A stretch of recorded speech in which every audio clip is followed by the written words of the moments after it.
Hello future engineers, subscribers, viewers, and students. Here is another video in strength of materials. This is the sixth video.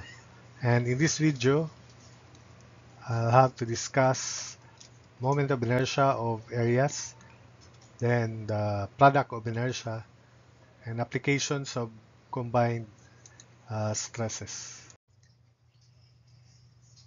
So let's have the product of inertia, and there are two expressions. It may be pxy with respect to the axis through the intersection of xy axis, or ixy. So that's the symbol for product of inertia. So consider the area shown, and our differential element would be differential dA shown. So the differential area is very small, that it appears as a point, so that the x-coordinate of the centroid of that differential area will just be x, and the y-coordinate will just also be y. So pxy equals integral of x times y dA. So that's the general expression for product of inertia. Then the transfer formula for product of inertia, it looks the same. That is, pxy is equal to p barred xy plus area, then x times y, or x prime times y prime.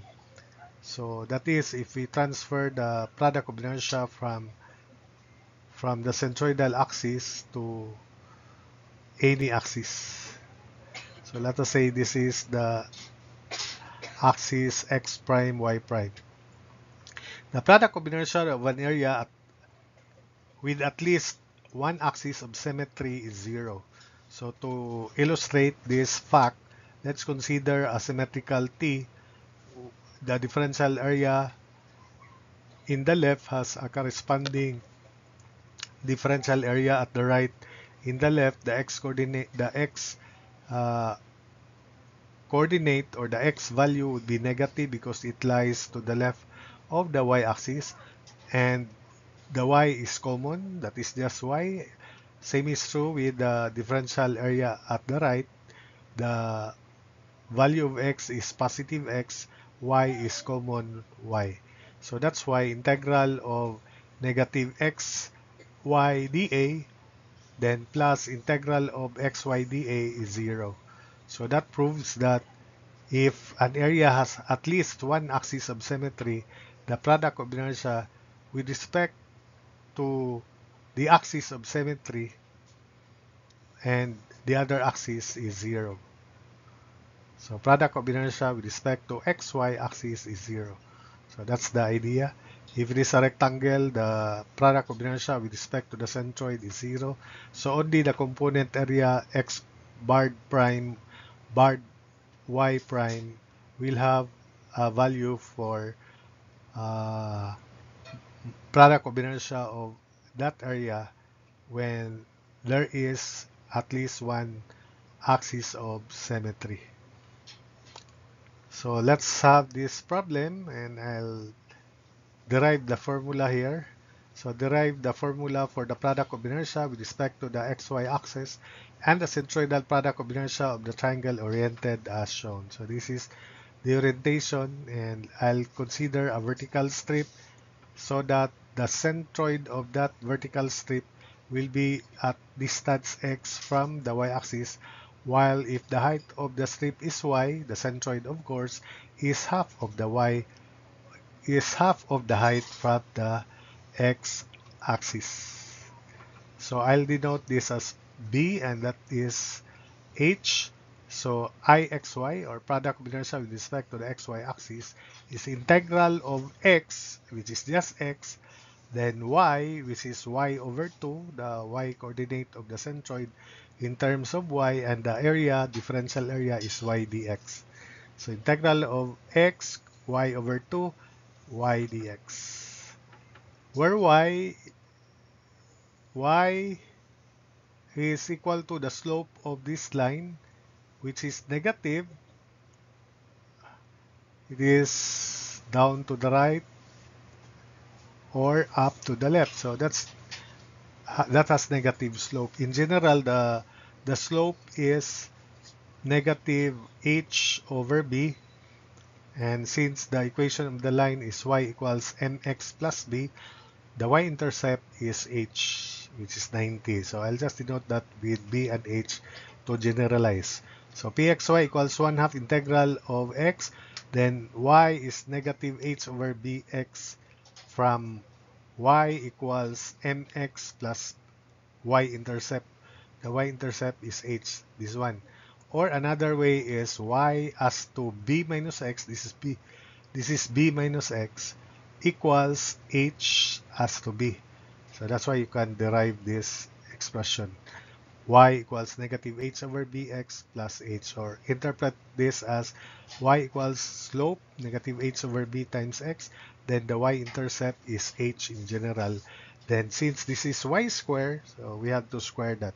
Simplifying, we have 1 half pxy equals 1 half. Quantity, the first term is h square over b square x square, yeah, times x, so x cubed. The middle term is twice the product, negative 2h square x over b times x, so negative 2h square x square over b. Then the last term is h squared times x, so h square x. Integrating from 0 to b, so we have 1 half h to the fifth, or h square over b square h cubed, 1 half h square x to the fourth over 4b square minus 2h square x cubed over 3b, then plus h square x square over 2, 0 to b. This will be like terms. The numerator is h to the h square b to the fourth over 4b square. So the net value would be b square h square over 4 minus 2 thirds b square h square, then plus b square h square over 2 minus lower limit 0. So 1/4 minus 2 thirds plus 1 half times 1 half. That would be b square h square over 24. So the product of inertia with respect to the xy axis is positive b square h square over 24. It is positive because the area lies in the first quadrant where both x and y are positive. And you don't need to memorize that because the product of inertia when oriented in this manner would be negative b square h square over 24 because x is negative, y is positive, and the area will lie in the second quadrant. So do not memorize the formula for this orientation because the product of inertia would be different. It will only have the same product of inertia if the triangle is oriented in the third quadrant in this manner. So it's like reflecting this area about the origin. So the triangle will be oriented in this manner, and the product of inertia is the same with respect to xy, b square h square over 24. So we don't need to memorize the formula because the changing of the orientation will have different sign or different value for the product of inertia. We only memorize moment of inertia of area with respect to the x, with respect to the y. For this orientation, it's the same. So, knowing the product of inertia with respect to the xy axis, we can derive the product of inertia with respect to the centroidal xy axis. And that is, we apply transfer formula pxy b square h square over 24 plus centroidal product of inertia xy plus area barred x, which is b over 3 of the triangle, barred y is h over 3. So 1 over 24 minus 1 over 18, the product of inertia is negative b square h square over 72. The reason why it is negative because if we locate the centroid and we draw the centroidal x and the centroidal y, the greater portion of the area will lie in the second and in the fourth quadrant, where in the second x is negative and y is positive, and in the fourth x is positive and y is negative. So that's why the product of inertia is negative.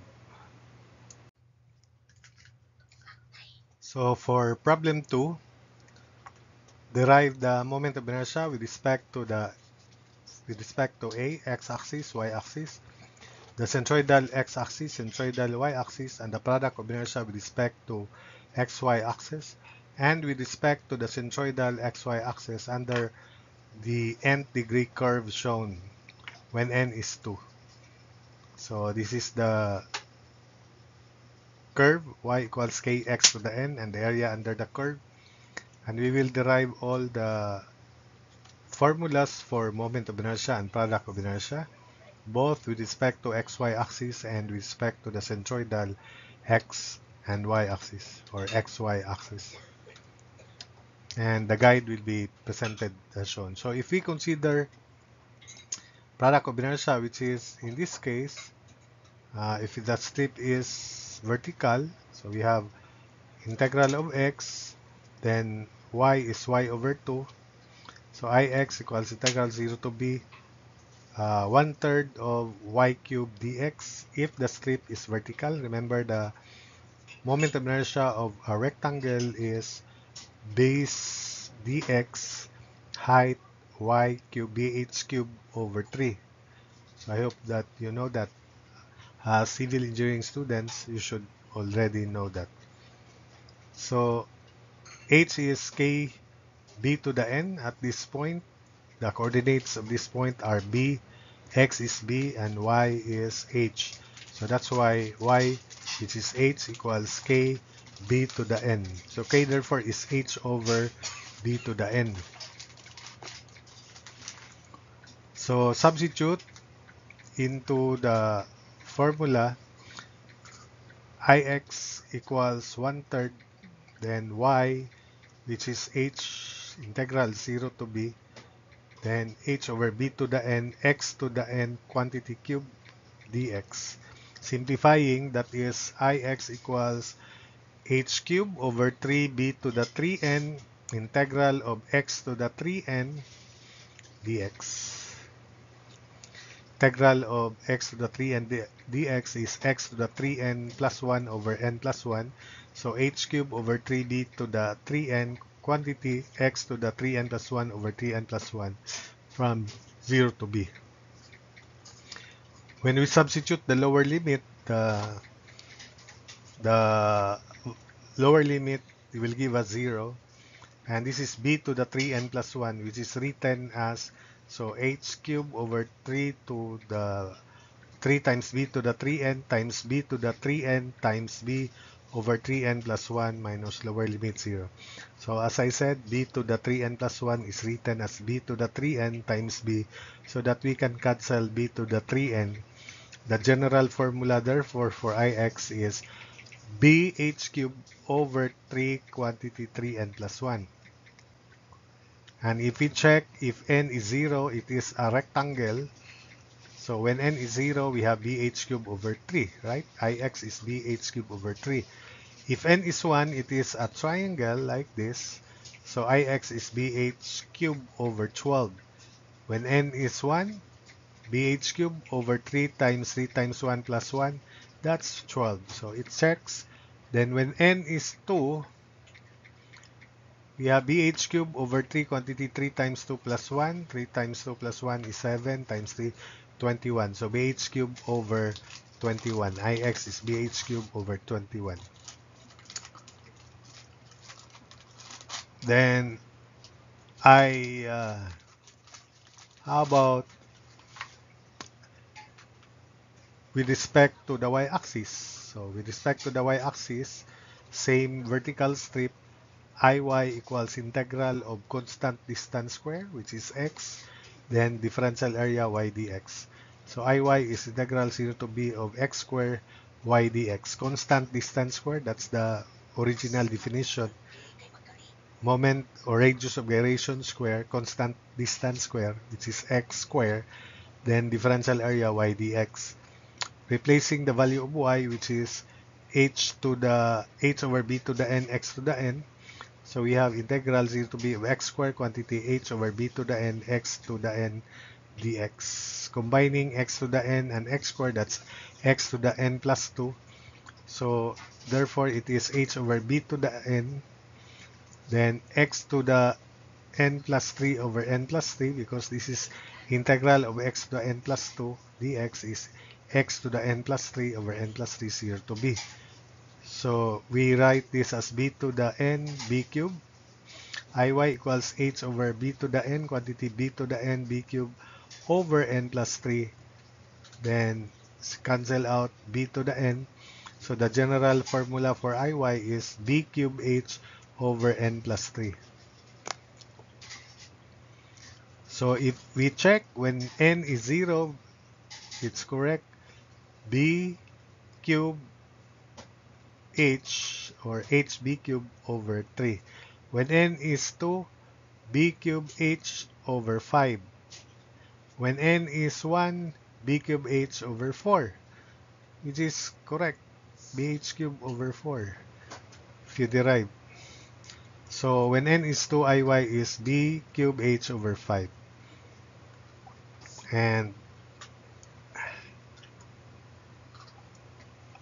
when the value of xg is n plus 1 over n plus 2 times b, the value of x prime g, if it is the distance of the centroid from the leg, it is b minus n plus 1 over n plus 2, or the general formula would be b over n plus 2.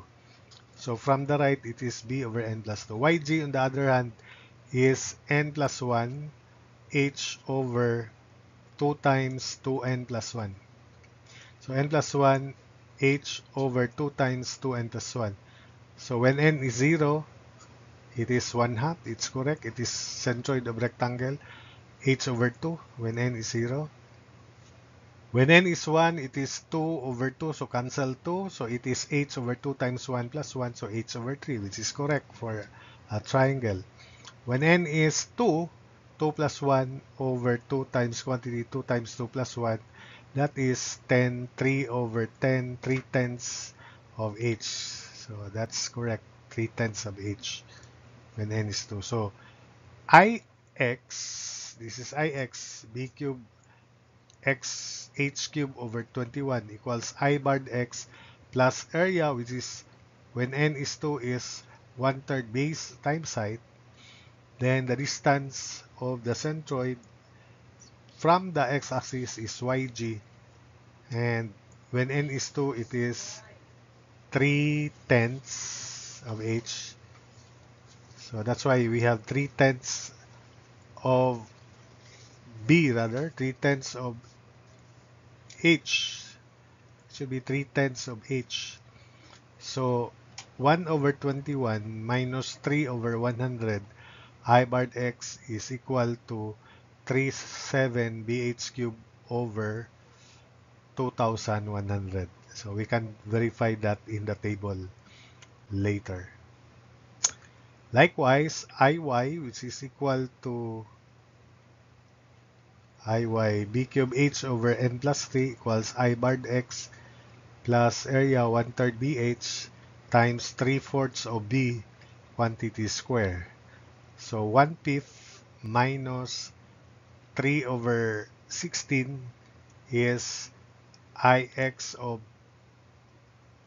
parabola bh. Ix of parabola, on the other hand, is moment of inertia of rectangle. This parabola here, this one, open up. Parabola is Ix of rectangle, which is bh cube over 3, minus Ix of this padrel of parabola, which is bh cube over 21. So Ix of parabola, therefore, is equal to, that's I barred y from here, 1/5 minus 3 over 16.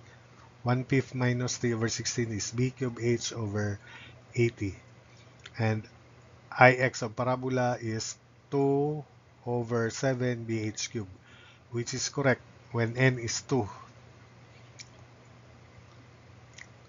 So next is Iy of parabola. Iy of parabola is Iy of rectangle, which is b cube h over 3. You should know the Iy of rectangle, just just like ix of rectangle, which is b cubed h over 3. So iy of rectangle is, when n is 0, is b cubed h over 3, then minus iy of this spandrel, which we already derived when n is 2, which is b cubed h over 5. So substitute b cubed h over 3 minus b cubed h over 5, that's 2 over 15 b cubed h, which is also correct.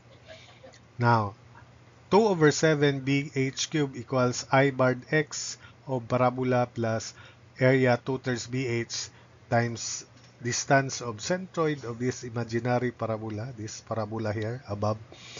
This is 3h of b,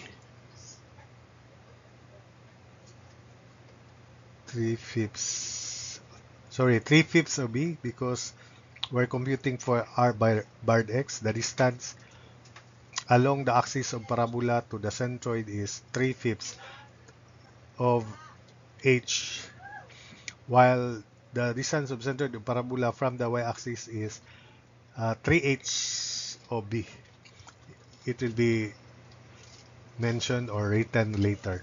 So 2 over 7 minus 6 over 25, that would be I barred x of parabola equals 8b h cubed over 175. Let's confirm that later when the table is presented. Then 2 over 15 for I barred y of parabola equals I barred y of parabola plus area 2/3 bh, then 3/8 of b, 3/8 of b quantity square. So 2 over 15 minus 6 over 64, that would be I barred y of parabola, which is equal to 19 b cubed h over 480. So to check these results for n is 2, we have this table from the book by Pitel and Q. Salaas. So for this original parabola, spandrel of parabola, these are the results. I barred x is 37 bh cubed over 2100, which I derive here, which is the same. I barred x, ix is bh cubed over 21, which is, where is that when n is 2? This one, bh cubed over 21. Then iy is b cubed h over 5, which is this. Then for the product of inertia with respect to the centroidal axis and with respect to xy, it will be derived next. Let's just use this. Now for the parabola, this one, this parabola here above the spandrel, I barred x is 8 bh cubed over 175, which is this. Then I x is 2 over 7, which is this. Ix of parabola 2 over 7 bh cubed. I y is 2 over 15 b cubed h. This one, 2 over 15 b cubed h, which is correct. And for the centroidal product of inertia and product of inertia with respect to xy, that will be considered next. So let us continue. This time, let's have the derivation of the product of inertia for this curve, under this curve. So remember the strip y dx. So x coordinate of centroid is just x, the y coordinate is y over 2. So the product of inertia ixy equals integral of x, y over 2, then differential area y dx. So x, y over 2, differential area y dx. So this is 1/2 integral of x. Y square is h over b to the n, x to the n quantity square, because that's y square dx. Simplifying, that's h square over 2b to the 2n. Integral of x to the n plus 1 is x to the, so let's write x to the 2n plus 1 first. X to the n square is x to the 2n, then times x, so x to the 2n plus 1 dx. The integral is, we copy h squared over 2b to the 2n, then we have x to the 2n plus 2 over 2n plus 2 from 0 to b. So simplifying, that is ixy equals h squared over 2 to the 2 times b to the 2n, then b to the 2n times b squared. We write b to the 2n plus 2 as b to the 2n b squared over 2n plus 2, then minus lower limit 0. Cancel out b to the 2n and we simplify. That would be, factor out 2 here, that would be b squared h squared over 4 b to the, no more, b 4 times n plus 1. So it's just factor out 2, so 4 quantity n plus 1. So b squared h squared over n plus 1. So of course, when n is 0, the result is b squared h squared over 4. When n is 1, the result is b squared h squared over 8. When n is 2, b squared h squared over 4 times 2 plus 1. So that is b squared h squared over 12. So to check, we already checked this, I barred x and ix, I barred y and iy. So we have ixy b cubed h squared, b squared h squared over 12. This is b squared h squared over 12 when n is 2. B squared h squared over 4 times 2 plus 1, so that's b squared h squared over 12. And that checks. So b squared h squared over 12 equals I barred xy, so product of inertia with respect to the centroidal axis. The area when this is second degree is 1/3 bh over 3. Then location of centroid from the y-axis, which is xg, is 3/4 of b.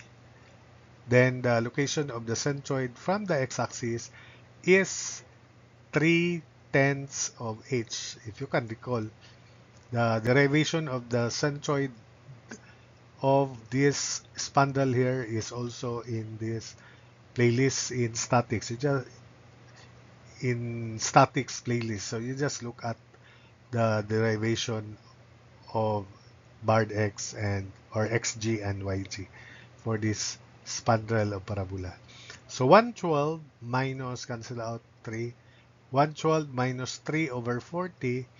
So it is equal to I barred xy b squared h squared over 120, which is same as that. You can confirm that ixy already derived. So for this parabola here, we consider a horizontal strip. So that product of inertia is integral of x over 2. The strip is horizontal, so the centroid of the strip from the y-axis is x over 2, while the y coordinate is just y. So ixy equals integral x over 2 y, the differential area, which is, imagine we have a horizontal strip, so the length of the strip is x, the thickness of the strip dy, so limits variable would be y, limits would be 0 to h. 0 to h. So that would be 1/2. Then let's derive x squared from the equation of the parabola. So that would be the same. So y is h over b to the n, x to the n. So x to the n is b to the n, y over h. Raise everything to 1 over n. So x is b y to the 1 over n over h to the 1 over n. Because this is x squared, so squaring both sides, x squared is b squared y to the 2n over h to the 2n. So that is x squared. We replace this x squared here by this expression. So ixy equals 1/2 integral 0 to h of y, then x squared b squared over h to the 2 to the n, y to the 2 over n dy.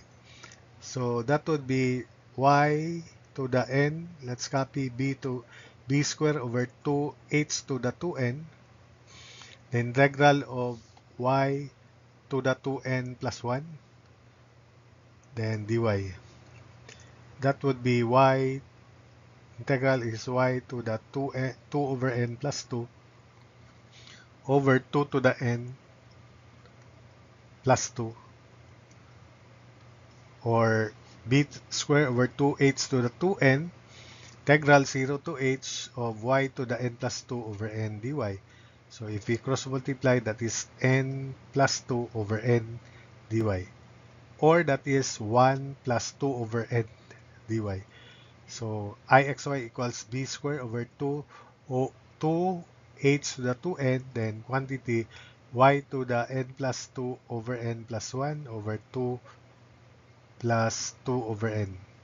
This 2 over 2 over n is actually this power of y here, but simplified. We have n over n, which is 1, plus 1, so 2, then plus 2 over n. So I hope that you got it.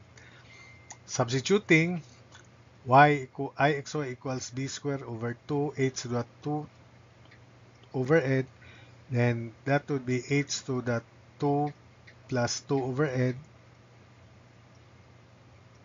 over 2 plus 2n over n. So ixy equals b squared n over 2 h to the 2n, then times 2n plus 2. The denominator n is shifted to the numerator. Then we have h to the 2 plus 2 over n minus 0. So we write this as h to the h square and h to the 2 times h to the 2 over n. So b square h square, because we cancel h to the 2n, then we have h square left here. So b square h square n over 2 times 2, so 4 times quantity n plus 1. So that's the general formula for ixy. When n is 0, ixy is 0, so it's like a horizontal line on the x-axis. When n is 1, this is b square h square times 1, so b square h square over 8, which checks here when n is 1. It's the same, provided that there is n here. Then, when n is 2, this is 2 over 4, so 1 half times 3, so 1/6. b square h square over 6. When n is 2, ixy is b square h square over 6, which is this, which is correct. So when n is 2, that's ixy, b square h square over 6, and that checks there. Then, for the parabola, ixy rather, which is b square h square over 6 equals I bar xy plus area 2/3 bh times distance, this distance here, which is 3h of b quantity square. Combining I barred xy equals b square h square over 60, which checks our answer here. So for this parabola, b square h square over 4 times 2 plus 1 is b square h square over 12 ixy.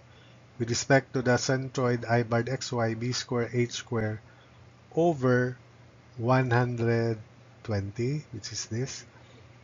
And this parabola here, ixy, is b square h square over 6, which checks. And I barred xy is b square h square over 60, which checks here. So that's it.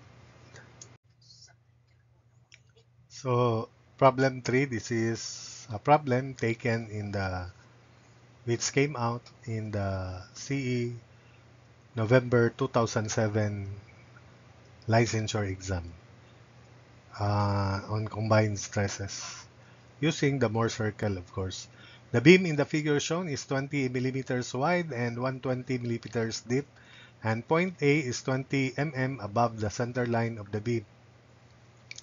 The 50 kilonewton load acts at the centroid of the cross-section. Which of the following gives the maximum principal stress at point A, the minimum stress at point A, principal stress at point A, and the maximum shearing stress at point A. So this 50 kilonewtons with the slope is resolved into two components. One is 40 rightward and one is 30 kilonewtons downward. The 40 kilonewton load acts at the centroid of the cross-section of the beam. So if we cut a section through A, the effect would be tensile stress, which is equal to 40,000 newtons divided by area of the section, which is 20 by 120 mm. Then the bending moment, the moment at B will cause the beam to curve that way. So the top fiber, including A, will be in tension, except the neutral axis where the bending stress is 0. The bottom fibers will be in compression. So that would also be in tension, to be combined with the axial tensile stress, which is 40,000 newtons divided by the area of the section through A is a rectangle 20 by 120. And the moment is 30,000 newtons times 250, causing the top fiber A to be in tension. So A will also be in tension. The formula for tensile bending stress is My over I, where moment is 30,000 times 250 Newton mm, and times Y, which is Ya, which is 20 as stated here, 20 mm above the center line of the beam, and moment of inertia 20 times 120 cube over 12. So sigma x is axial 40,000 over 20 times 120 plus bending moment 30,000, moment arm 250, y is 20, moment of inertia 20, 120 cube over 12.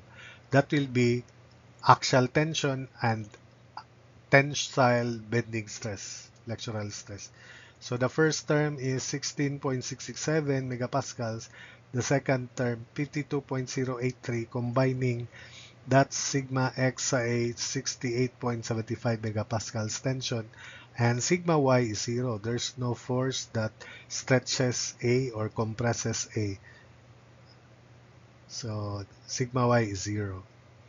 While tau xy, which is negative, so if we draw an element, it is going down. The shear force is 30,000, and we use shear stress VQ over IB, where V is 30,000 newtons. Then Q is the moment of area above the level of A with respect to the neutral axis, and that is 20 times 40 times 40. Tau xy is 30,000 times Q, which is 20 times height, 40. Half of the distance to the neutral axis is 60, half of 120 is 60. But A is 20 mm above. So meaning, if we draw a line through A, the area above is 20 by 40. So 20 by 40. And the distance of the centroid above that level with respect to the neutral axis is 40. Then moment of inertia, 20, 120 cube over 12. B is the width of the section at the level of the A, and that section will have a base B thickness of 20. So that's why that's 20. So tau xy is, so that's the centroid of area, and this is the blue line through A, and area to be considered is area above that blue line, which is 20 times 40, and the distance of that yellow point centroid to the neutral axis is 40 over IB. So it is equal to 16.67 megapascals, and that's clockwise going down. So if we draw the element on the x-axis, X phase will be subjected to 68.75 megapascals tension partnered with 16.667 megapascals, which is clockwise about the center because this is going down. So imagine that that's the shear stress, 30,000 newtons over area, which is area moment arm or Q over IB. So plotting that on the Mohr circle, so since this is negative and this is positive, so positive 68.75 and negative 16.667 because this is the positive direction of the shear stress.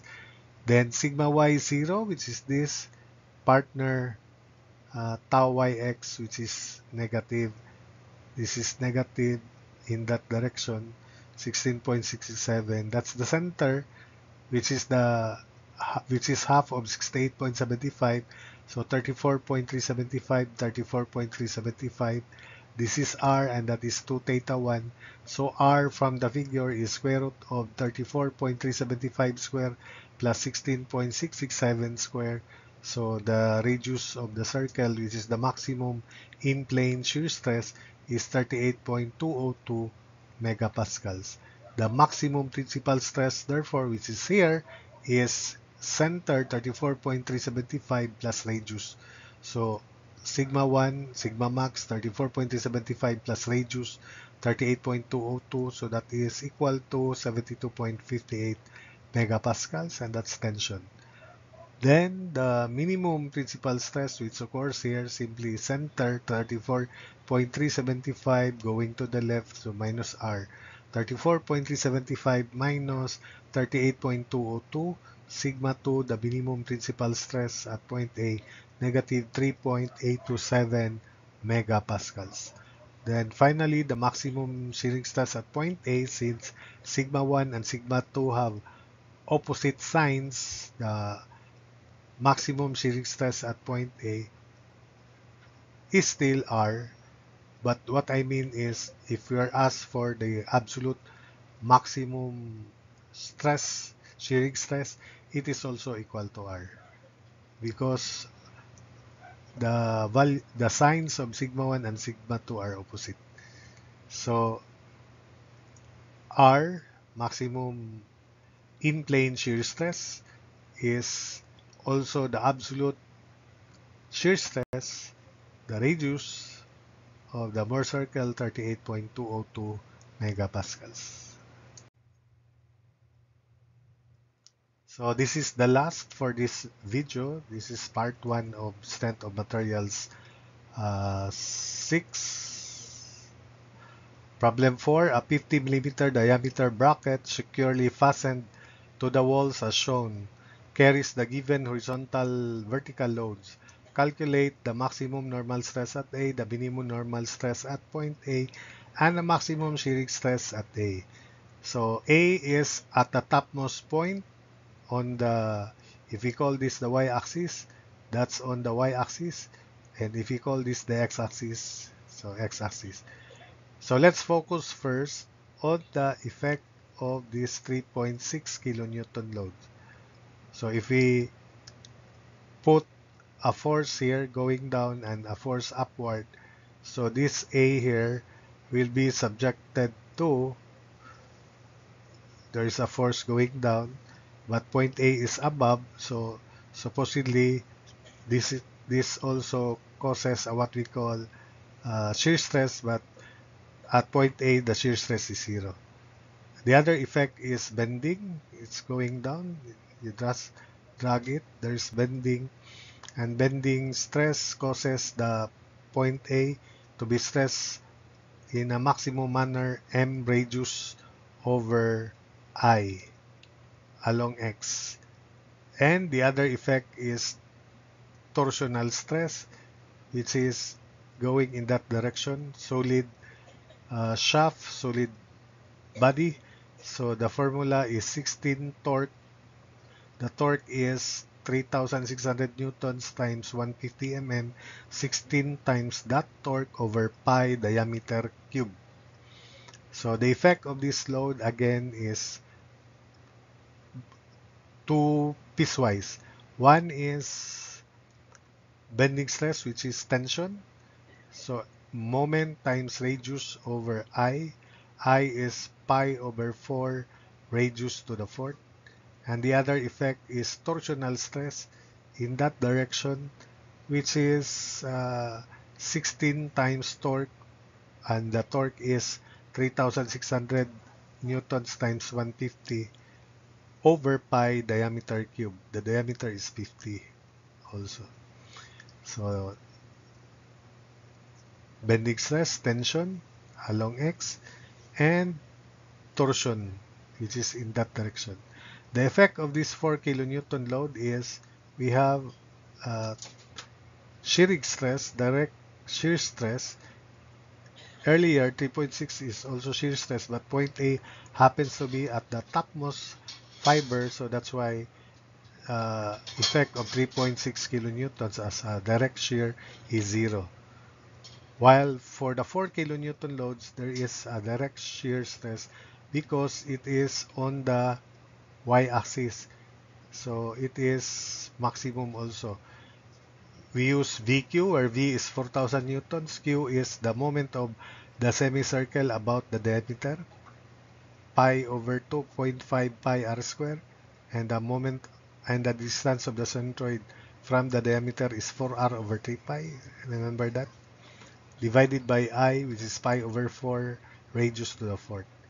The other effect of this is bending about the y-axis. So bending effect about A is 0, Y 0, because A is on the y-axis and the y-axis happens to be the neutral axis when we consider 4 kilonewtons. Maximum only at the rightmost point and at the leftmost point. 0 at the neutral axis because the y-axis is the neutral axis for the effect bending effect of this 4 kilonewtons. But it has direct shear stress because it is in the neutral axis. VQ over IB, where V is 4,000 newtons, Q is moment of semicircle about the diameter, which is pi r 0.5 pi r square area, then times 4r over 3 pi for VQ over I of semicircle pi over 4r to the fourth. B is the width of the diameter because we have the y-axis coincident with the diameter. So sigma x is 1 is this bending 36 times 3,600 times 90. That's bending. Imagine that's bending. Tensile stress A. 3,600 times 90 bending moment. Then R or C is R, 25. Moment of inertia pi over 4, 25 to the fourth. So 26.402 megapascals. While shear stress, we have torsional stress for the effect of 3.6 torsional stress in that direction because the effect of 3.6 kilonewtons would be that direction. So shear stress would be in that direction, opposite direction. So that would be torsional stress is torque 3,600 times 150 R torque 25 over J pi over 2 R to the fourth. So tau xy is, let's begin with 40,000. 40,000, the Q is moment of area of semicircle pi over 2 or zero point 0.5 pi radius square. Then distance of centroid of semicircle to the diameter 4r over 3 pi divided by IB. So I is pi over 4, 25 to the fourth. B is the diameter, the effect of 4 kilonewtons. Then the torsional effect, we combine it here because that's torsion, shear in that direction. This is the direct shear force. shear stress is opposite to that. So they are in the same direction. 16 torque, the torque is 3,600 times 150 torsion divided by J, which is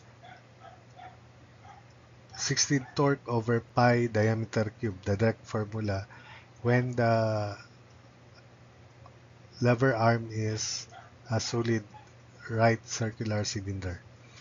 So the first term is equal to 2.716, second term 22.002, combining 24.718 megapascals. We then draw an element on the x-axis, 26.402, the shear stress, which is going down, because this is going down, so it's going down that direction, shear stress, 24.718. This is the sigma x, 26.402. 26.402 is positive, 24.718 negative, clockwise about the center, so negative. So this is 26.402 positive, 24.718 negative. That's the first point, and that's the x-axis.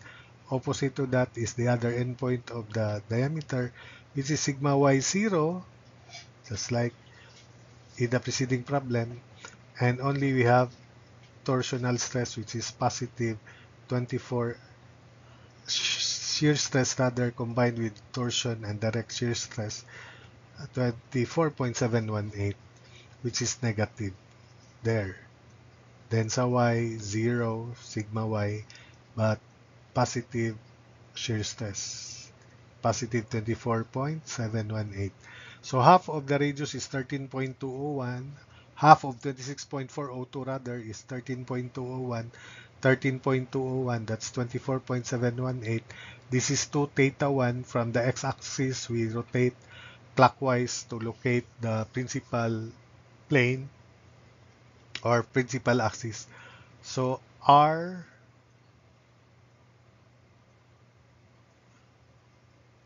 is equal to square root of 13.201 square plus 24.718 square. So the radius is equal to 28.022 megapascals. The maximum normal stress at A, which is here, is centroid 13.202 plus radius 13.201 plus radius 38.022. So sigma 1 is equal to 41.22 megapascals. That's tension. Sigma 2 is here, which is the center, 13.201 minus radius. So that would be equal to negative means compression, 14.82 megapascals. Then finally, the maximum shearing stress, since sigma 1 and sigma 2 have opposite sign, that maximum shearing stress is the radius of the Mohr circle, which we already computed, 28.022 megapascals. That rounded off to 4 significant figures, so 28.02 megapascals. So that's it for this video.